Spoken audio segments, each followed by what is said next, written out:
नमस्कार सम्पूर्णलाई स्वागत छ मेरो युट्युब च्यानलमा। अहिले हामी शनिसरेबाट शनिसरे हुँदै दानाबारी इलाम सडक खण्डमा यात्रा गरिरहेका छौँ।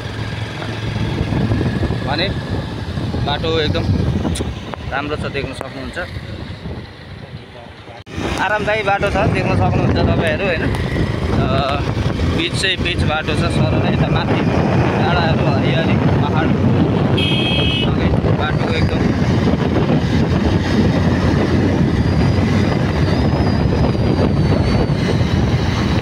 बाटो सजिलो भएपछि जो पनि गाडी कुदाउन ताम्सिने अलिक बढी।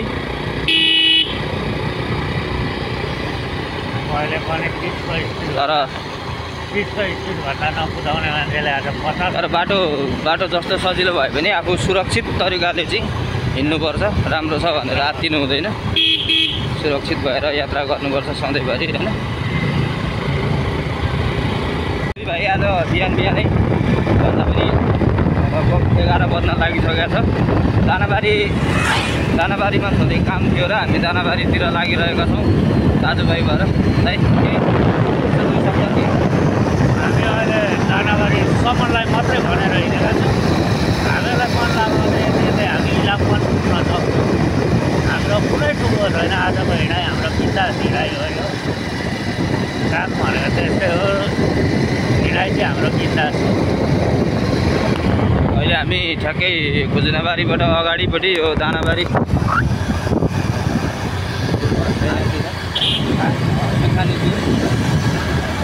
सुखानी गेटमा आइपुगेका छौँ। हाम्रो ठ्याक्कै एन्ड सेफ्टी भन्ने ठाउँ पनि यहीँबाट भित्रबाट होइन। तपाईँहरूलाई अब म सुखानीको केही रमणीय दृश्यहरू देखाउन चाहन्छु।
नेपालका शहीदहरू धेरैजना हुनुहुन्छ, तर उहाँ सुखानी पनि हाम्रो शहीद स्मारक एकदम राम्रो ठाउँ बनिएको छ अहिले। पहिला पनि राम्रो थियो होइन। हजुरहरूले पनि देख्नु भइहाल्यो बाटो एकदम। हामी उता चाराली बुधबारै हुँदै पनि इलाम जान्छौँ भने यताबाट पनि हामी इलाम जान सक्छौँ। उताबाट भन्दा हामीलाई यताबाट नजिक पर्छ इलाम जानको लागि।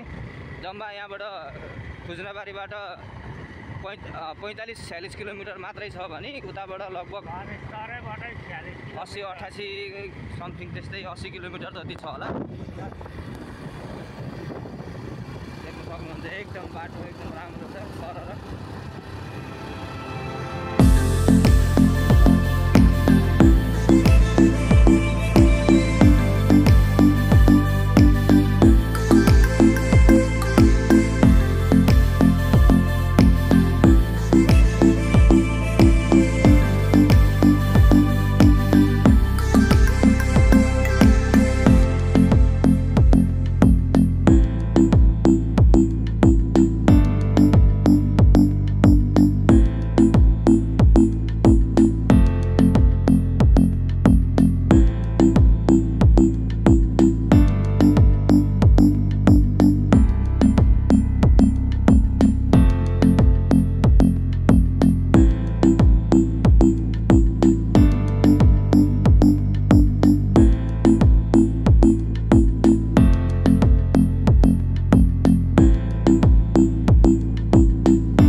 केही भए पनि छोड्नु भएको हुनसक्छ। यातायातको सुविधा भएको ठाउँमा चाहिँ एक्सिडेन्ट दुर्घटना हुने बढी चान्सेस हुन्छ। तपाईहरु देख्न सक्नुहुन्छ यहाँ अगाडि एउटा एकदमै अत्यन्त सुन्दर गेट बनिएको रहेछ।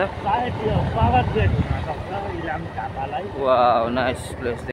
अहिले हामी यो दानाबारीको शुक्रबारे बजार भन्ने ठाउँमा आइसकेका छौँ। त्यहाँ हरन निषेधित क्षेत्र रहेछ। हामी हरन बजाउँदैनौँ, हामी मुखले बजाउँछौँ प्याप प्याप प्याप प्याप प्याप प्याप। हाम्रो गाडी आयो भन्छौँ। मैदान रहेको छ यहाँनिर चाहिँ। यात्रु प्रतीक्षा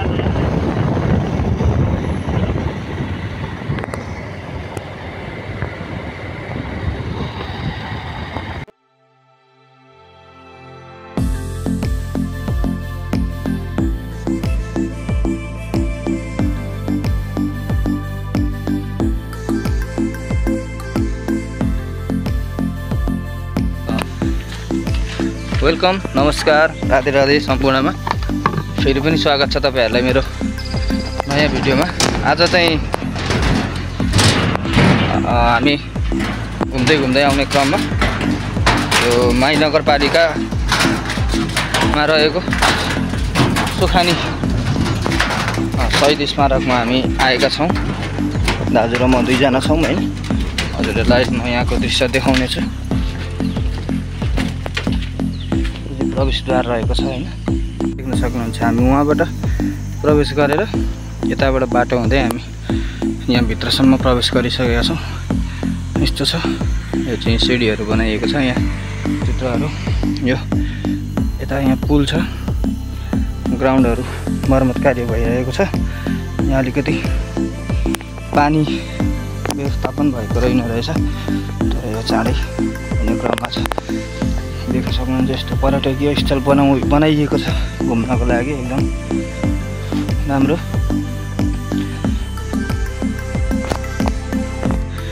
सजाइएको छ यहाँहरू, दृश्यहरू अवलोकन गर्न मिल्ने छ भने।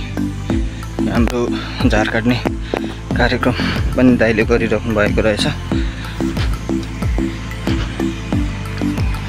एकदम सुन्दर दृश्य छ, मनमोहक। यहाँ देख्न सक्नुहुनेछ श्रद्धेय शहीदहरू अमर रहून् सुखानी पर्यटन सदादस्त स्थल लेखेर यसरी बोर्ड टाँसिएको छ। यहाँ यो चाहिँ हाम्रो 5 जना शहीदहरूको शालिग रहेको छ यहाँनिर। हामी प्रवेश गर्दैछौँ। हाम्रो दाइ अगाडि हुनुहुन्छ। फुलहरू यसरी एकदम राम्रो हरियाली, नेपालको झन्डा फरफराइरहेको छ।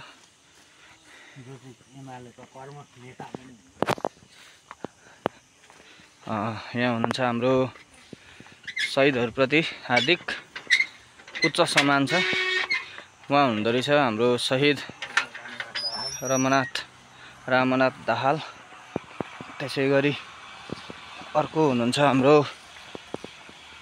नेत्र घिमिरे, 2 जना हुनुभयो। त्यसै गरी हुनुहुन्छ हाम्रो उहाँ वीरेन सिंह राजवंशी। हाम्रो दाइले फुल चढाएर शहीदहरूलाई स्मरण गर्दै हुनुहुन्छ। हाम्रा शहीद अमर रहून्। त्यसै गरी उहाँ हुनुहुन्छ नारायण श्रेष्ठ। उहाँ हुँदो रहेछ फिक्कल इलाम निवासी। त्यसै गरी हुनुहुन्छ यहाँ हाम्रो कृष्ण कुइकेल, गरामनी झापाबाट हुनुहुँदो रहेछ। स्तम्भ बनाइएको छ, एकदम राम्रो छ। दाइ के छ, केही भन्नु छ शहीदहरूप्रति? 2 शब्द। शहीदहरूलाई सम्मान गर्दै म हाम्रा अहिलेका नेताहरूलाई शहीदले देखाएको बाटोमा तपाईहरू पनि लाग्नुहोला। शहीदहरूको सपनालाई साकार पार्ने तपाईहरूको जिम्मा हो। तपाईहरू राजनीतिमा अघि बढ्नुहोस्, भ्रष्टाचारमा होइन। यही छ।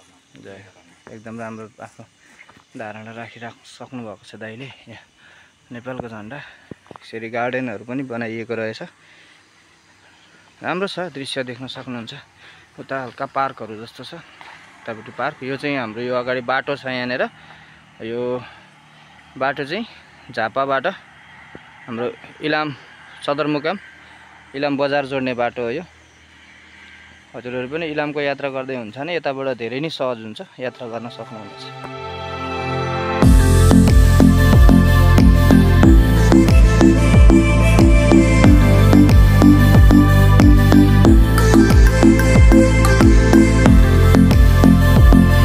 यति भन्दै सबैजनाले भिडियो हेरेर लाइक कमेन्ट सेयर सब्सक्राइब गरिदिनु होला, माया गरिदिनुहुन्छ भन्ने आशा गर्दै आजको भिडियोलाई हामी यहीँ टुङ्ग्याउन चाहन्छौँ। फेरि अरू यस्तै रमाइला भिडियोहरू, यात्राका भिडियोहरू, पुरानका भिडियोहरू लिएर उपस्थित हुनेछौँ भन्दै आजलाई सम्पूर्णलाई राधे श्याम।